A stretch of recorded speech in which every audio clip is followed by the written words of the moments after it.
person. Do you guys do this regularly with the people you're working with?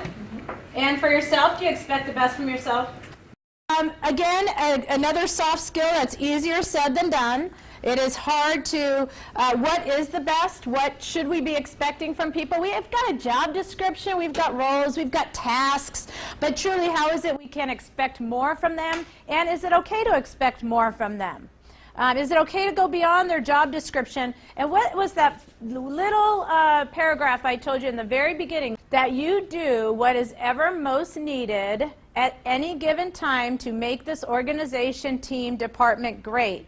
And that's setting out that expectation that I'm going to perform that way regardless of who's watching me. I am going to operate every day. When I get here, I'm on. You know, even though it's not in my job description, if I'm walking down the hall and there's trash in the hall, I'm going to pick it up. Because I will do whatever it takes at any given time, regardless of who is watching, to make this organization, this company, this department, this team great. So I am never, ever going to say, that is not my job. That is not my responsibility. I will do whatever it takes. That's that fine, that small print at the bottom of your job description. We can all have that. That's our backup. That's our legal thing that we can hold people accountable for. The self-fulfilling prophecy is talking about, and I know you guys have seen this, but it's talking about what we expect in others is often what we find, or also what we see in ourselves is what we often produce. That's self-fulfilling prophecy. As parents, you may have expectations about each of your children, and you see those playing out. Right? So if I believe truly that I am a valued individual with the team that I work and I bring value to these trainings and that I believe I can be effective in leading and coaching, I challenge myself to meet the expectations I hold for myself. Well, the same holds true with our people. Right? We have to have a self-fulfilling prophecy and thoughts about other people that hold them to high levels of expectations. So the expectations that we often lead with within ourselves is where we see ourselves going. And the pickle in that is the fact that we can change it. Right? If we're not comfortable with where we're going, it has to start first with us. What are the expectations for ourselves and where do we want to go to change that prophecy? But that has to start with ourselves. And then we move it on to changing the prophecy in others. What do we expect of others? Where do we want them to go? How is it I don't hold the ceiling down on my son? How do I open the ceiling up without my own expectations getting in the way? Right? We oftentimes, though, might see leaders, and we see a lot of stories with leaders that really don't hold us accountable, or they don't believe if they hold you accountable and then you fail that, you know, you're just going to fail because you might be a failure. You do a good job, and that's all right, but truly you're not like an outstanding performer. If I don't see you as an outstanding performer, you will not be an outstanding performer. Bottom line. If I see my son who failed a math class as a failure, he will fail more than just math in life. Mine was, your brother is excellent at math. He will always be excellent at math. He's very, very, very smart. Karin, you're just okay. Karin, you do a good job. Way to go. Those B's and C's are awesome. So I lived that out until I figured out how to twist it in my mind. My brother lived out his. He got A's, very, very, very, very, very smart. So what is it with your childhood or your memories that you can remember that were self-fulfilling prophecies? And they may be good ones, guys. They're not all bad. They could be good. And we do the same thing with the people that we work with, and we may not even know it. You know, are you holding any fulfilling prophecies against people that you're working with that might be holding them back? We are human. We have biases. We like some people more than we like others. So it kind of becomes a vicious cycle we get caught up in, you know. And as a leader, I got to break through it. That's monotonous, you know. It gets to be stagnant over time because I expect this is what I know of you, so therefore that's what I'll get. Versus being more open-minded, what do you got for me? You know, how can I see you in a different light? How can I challenge you differently? How can I give you feedback differently?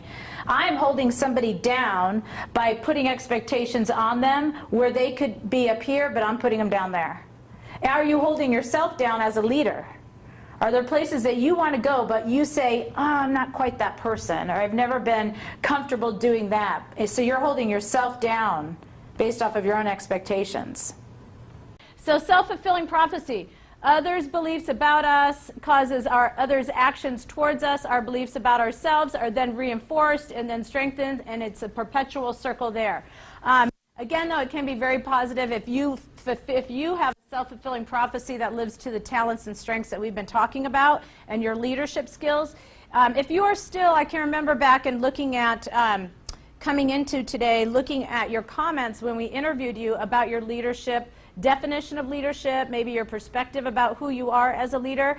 And I believe a lot of your self-fulfilling prophecies back there were things like maybe I don't see myself as a leader on campus. I don't know what leadership looks like or feels like. And so that was kind of reinforced until I hope that this journey has been able to kind of open you up to a new prophecy, a new self-fulfilling prophecy as far as your leadership role on your campuses. I like the words impact, cause, reinforce, influence.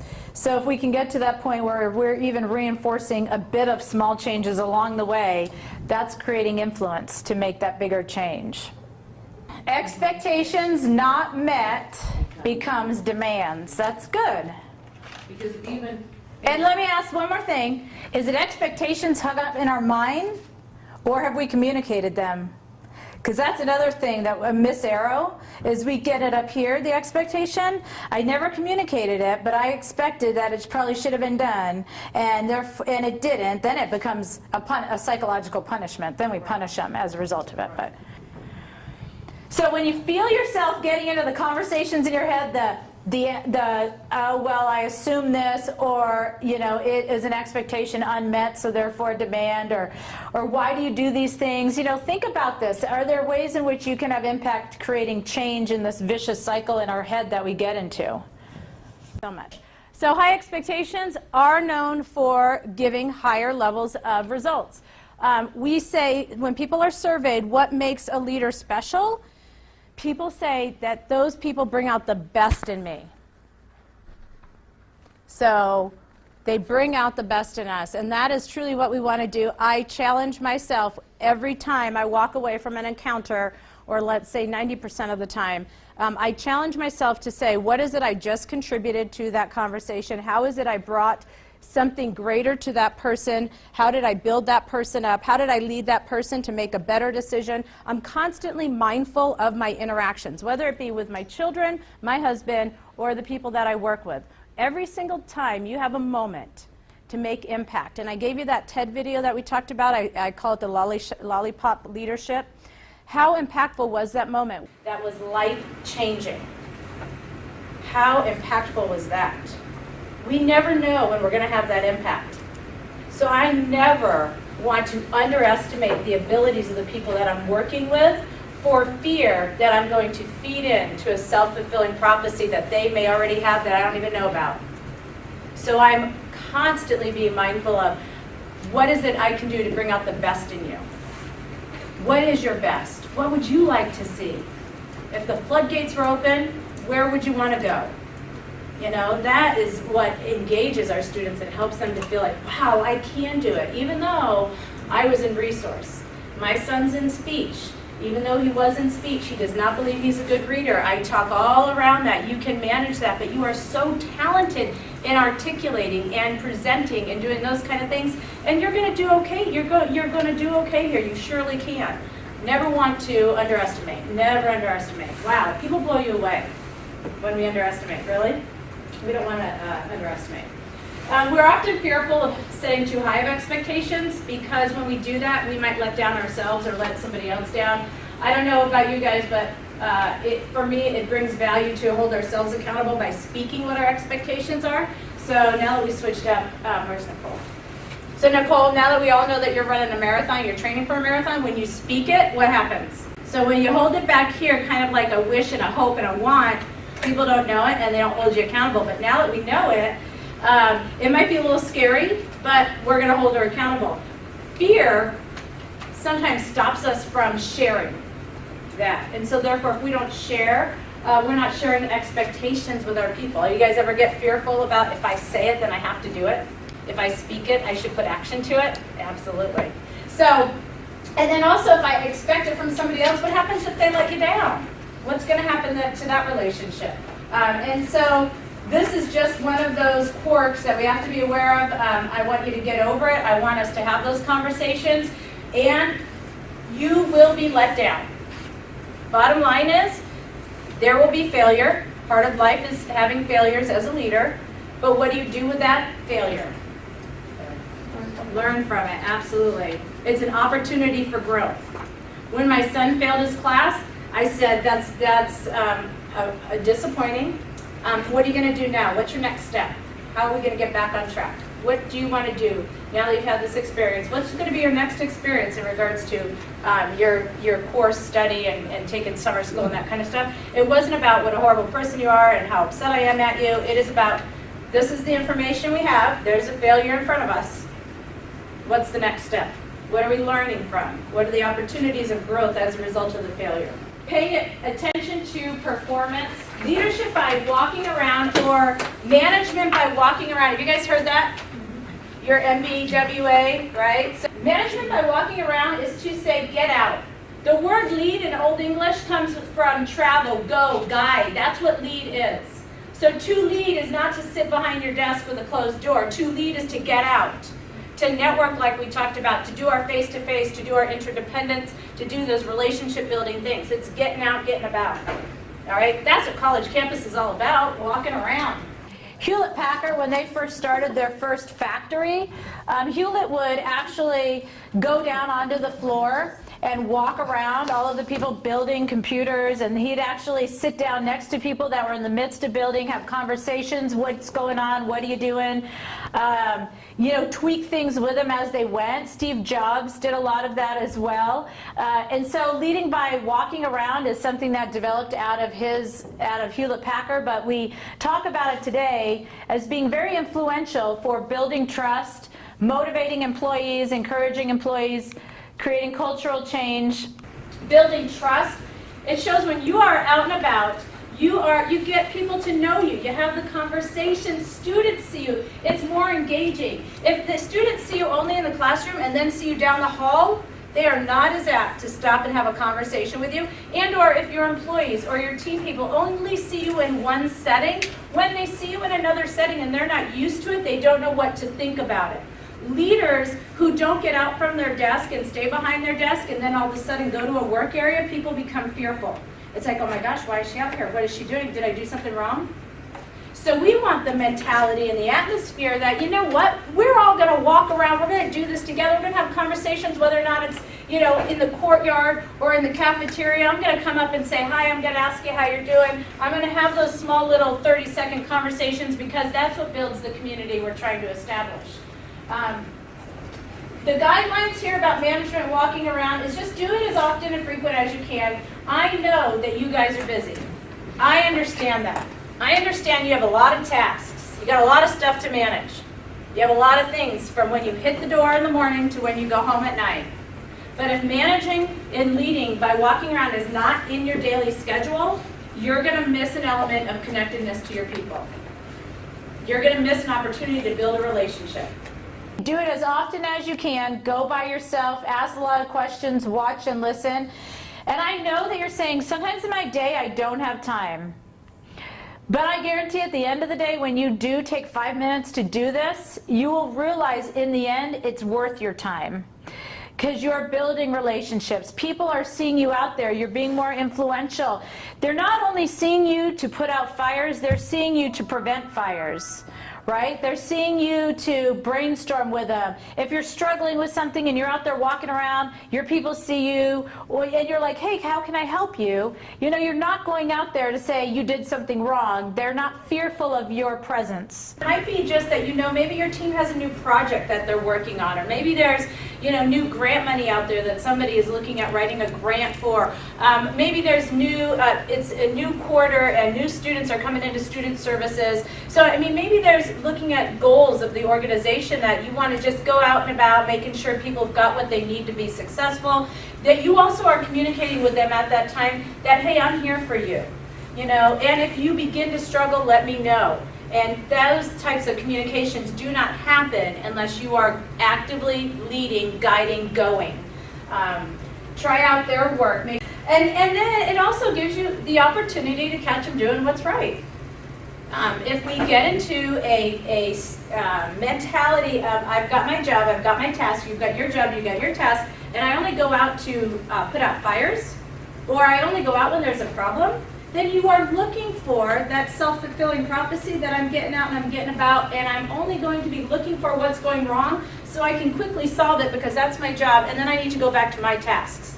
To solve problems is not your job. To put out fires is not your job. To lead people to figure out how they solve problems and how they can be creative and innovative to come up with new solutions, that's your job. So this management by walking around puts a different light of responsibility as a leader in your toolbox. Put it up there with your mission statement. Put it on your calendar, put it on your Outlook. Remind yourself. Develop it over 30 days until it becomes a habit. Because if you guys walk away from today and then you forget because tomorrow's Friday, then the weekend you go back to work on Monday, today is blank in your head. You've done nothing with it. I want it on your calendar. I want you guys to think about it. I want you guys to figure out what it looks like for you. So if you had to take this back, let's play with it for a little bit. If you had to take this back to work today, and I'm asking you to go back to your workplace, and the first thing you do is management by walk around, what would it look like for you? What would you do? What we do oftentimes is we wait for a formal meeting to discuss things to the next point. Why it is much more effective if we can have these informal conversations that are quick little starters to think about things like what is on your day plate for the next meeting, what do you want me to be doing? I mean, that informal part of management by walking around is really lends a lot of help to getting things done quicker than waiting for a formal process to be had. Have those informal conversations, you guys.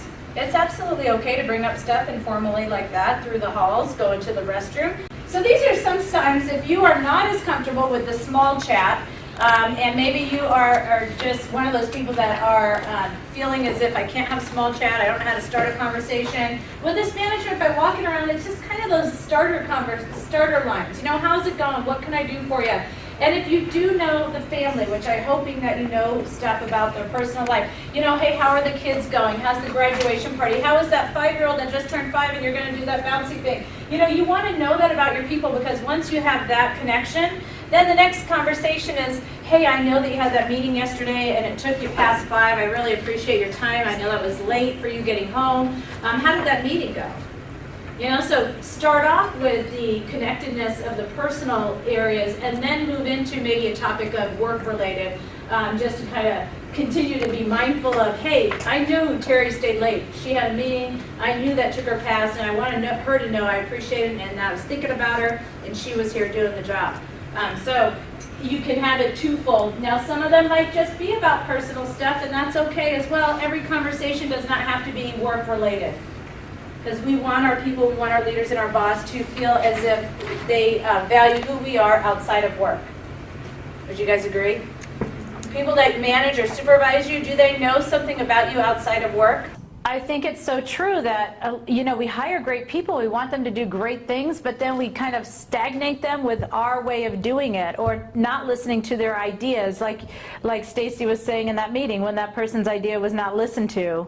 You know, that kind of stagnates. And the management by walking around is to hear all these great ideas that are out there and seeing if one or two might be able to be developed into a useful new idea on campus.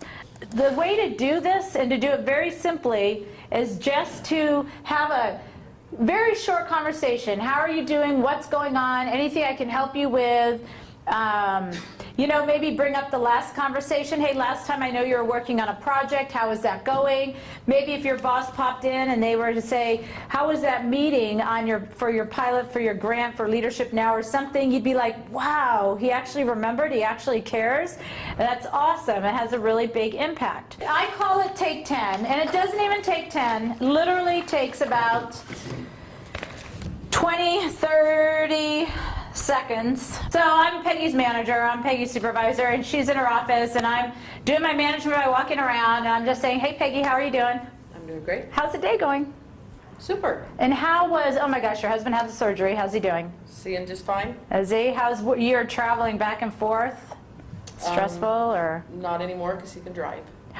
Oh my gosh, that's great. Is there anything, I should have had you guys time it. Normally it takes me about 25, 30 seconds. The more I do of that, the more of when I ask that last question about how can I help you, is there anything going on you want to let me know about, the more I do it, the more then she'll be willing to share with me. She may not share it the first couple of times, but later on she might go, you know, I'm having a really hard time working with so-and-so. This is the logistics. Do you have any ideas for me? You know, but you wouldn't say that unless I can get you to that point where you're comfortable saying that. We're going to wrap up here. I want to share 2 more bits of information. Personalize your recognition, obviously, is what we have identified to being genuine. I really like this example, is the Giraffe Award, and this was Linda from Schwab and Company. She talked about timeliness and personalization in regards to engagement and developing an award here. And the Giraffe Award is for sticking your neck out. And so what the research says is, you know, all these initiatives, they're really great, but what makes them stick? You know, because sometimes we start off, either we might start off with some drops in the bucket, or we may start off with wow celebrations or awards at monthly meetings or those kind of things, but what makes it stick? And we find that being timely, the time in which you get the award, personalizing that award, and oftentimes it is also showing it in public has had the greatest impact. And I know some of you are more private people, and that's okay as well, but overall speaking, from a large group survey, that's what has shown to be most impactful. What I opened up with today in the opening PowerPoint was human performance and behavior strives on recognition and appreciation. Regardless if it has to be said, felt, however it has to be experienced for you, I guarantee that even though we may have a lot of thinking themes, we still need a sense of accomplishment, achievement, and purpose. And this isn't meant to be something that is just for the people that need fluff. Within organizations as big as Ritz or as big as Schwab and as big as some of these organizations are, it's really to create this culture where we feel like a family. And we can give John grief, and we can give Christy a hug, and we can, you know, laugh about, you know, Peggy singing and be joyful with her. So personalizing recognition, it might not be a trophy, but if I'm your leader or I'm your manager, it's going to be important for me to understand how you need it in order to keep you on the job and keep you achieving and keep production high. So side point, stuffed animals, trophies, how does John need to hear it? How does Peggy need to hear it? How does Connie need to hear it? That's my job as a leader, to personalize it to help you to be more engaged. The Giraffe Award, how they made this stick too, is Linda started it, and so she gave out a giraffe, and she would hand a giraffe to somebody that went above and beyond, like I said, stuck their neck out and did something unique and something that contributed to the organizational goals, but really weren't something that they expected. She started it, and then if I gave it to Carolyn for doing that, then Carolyn had to find and look for somebody else that is sticking their neck out and doing something that's unique that Carolyn had to say, like, wow, that was really cool, I really appreciate that. And then she hands the giraffe off. But what happened over a period of time, it kind of got dry, right? And they were worried that it was going to die off in the enthusiasm of the giraffe. So they started personalizing the giraffe. And so like the giraffe, if you stuck your head out because you stayed after, you know, they would start like dressing the giraffe up in like after clothes, like you had a party after work. They would do all these things, or they would pierce the giraffe's ears, or they would tattoo the giraffe, or they would do something that personalized it for that award. And then other people brought in their own versions of giraffes. So the giraffes that Linda once started with then turned into all of these different giraffes. So the employees took it on, and they took ownership of it, and they evolved it over time. So the message here is when you do these recognition, when you are identifying that someone has stuck their neck out or gone above and beyond, make sure you're personalizing it. Make sure it matches what the achievement is. And I think it brings me back to reflect upon I'm going back to the collaboration audit, where we want to be part of something that is bigger than ourselves, not just our team, but part of that bigger platform. We want to make that difference. And remember that ultimate rule I talked about on the very first day? Do you remember that very first day? To do what is ever most needed at any given time to make this organization great, regardless of your title. So it made me think about janitors. You know, as a CEO of a company, I want to know the janitor's name. It's not just that they have a janitor's title, they make this place respectable. They work with dignity to make the bathrooms smell great. I mean, good golly, if I only saw them as a janitor or a pizza maker, they wouldn't feel part of the bigger family. And I think recognition goes along with just helping people to feel part of that bigger family, passionately leaving a legacy, creating something that is bigger than ourselves.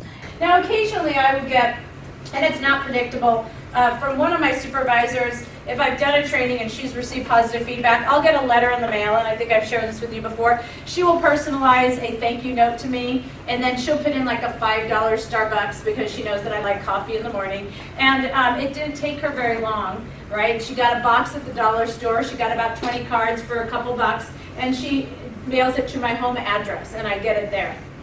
Which that's kind of cool. How many of you guys get the handwritten notes at home? So she personalizes it, she matches it to the achievement, and that she identifies what the event was, what the reaction was, the response was, and thank you so much for your time and your investment. So that's kind of unique. Well, I've seen organizations too that utilize drops, and then when people are getting drops, like I've gone into personal offices where they have framed their drops, and they get, you know, pretty large frames, and one person, you can't even see all the drops. They just keep putting them in the frame. And that's really cool too. And you guys think about the mentality it puts you into when you start that meeting. You're starting it on a good foot. You're starting it about what's going right, what's been going right, and are we appreciative for? What is that attitude of gratitude that brings us together today? I mean, that's a great way to start a meeting. I like that idea. It's easy. That would be a 10-minute, that would be an easy thing to do. Does anyone have any appreciations or thank yous they want to start the meeting off with? And of course, being the leader, you want to always step up because you always got an appreciation and a thank you, right?